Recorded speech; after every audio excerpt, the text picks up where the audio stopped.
And we got another weird one. Let's talk about Midnight Peepshow. This movie is about a man who gets absolutely wasted and finds himself at a place called Midnight Peepshow.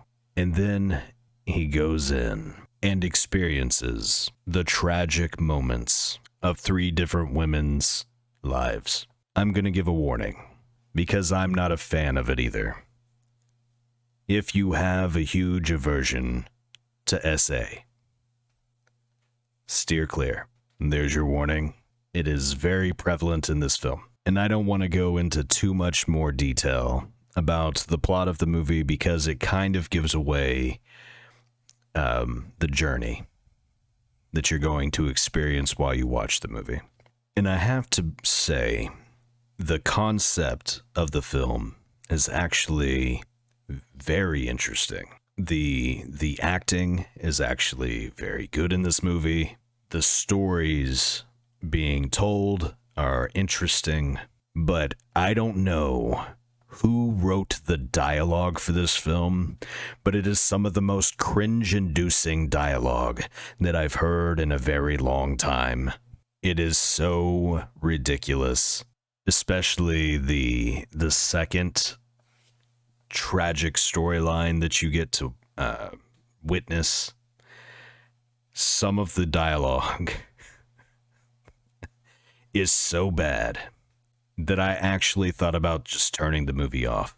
But this is just an over-the-top, in-your-face. It's trying to be as edgy as it possibly can. I think what they were going for with this movie is trying to hit that same note that Hostel and Human Centipede and those types of movies in Saw, whenever, the first Saw movies were coming out, trying to make people just squirm from just being as blatant as possible.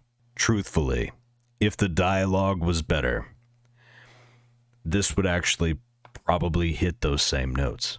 This could possibly be a cult classic if it just had better dialogue. That's really my biggest gripe with the movie. I'm not really the type of person to judge a movie based on content, because when I'm watching a movie, even if I don't like the content or I don't agree with the content, if I'm doing a review, it's not for me. It's for you. So if you enjoy that kind of content, then why does the content matter? Why would I give derogatory marks for content if the review is for you and you like that kind of content? The biggest thing, though, is the dialogue was so bad that it took off huge points from this movie. And it does get a little bit better past that. Just really the worst part was that second story. You get to hear 3 different stories. The second story is the absolute worst of the 3 when it comes to the dialogue. The first story isn't that bad. The second story is awful. So dumb.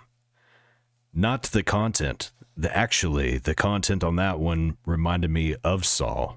Of a Saw movie, not the first one, but of a Saw movie. And then the third one was not great, but it was better than the second story. But in reality, this is just a movie trying to push buttons, trying to push the envelope, trying to be weird, trying to be dark and make you feel a certain way. It definitely wasn't boring. I'll say that. So all in all, I give Midnight Peepshow a 6 out of 10. Anyway, y'all have a good night, and I'll see you next time.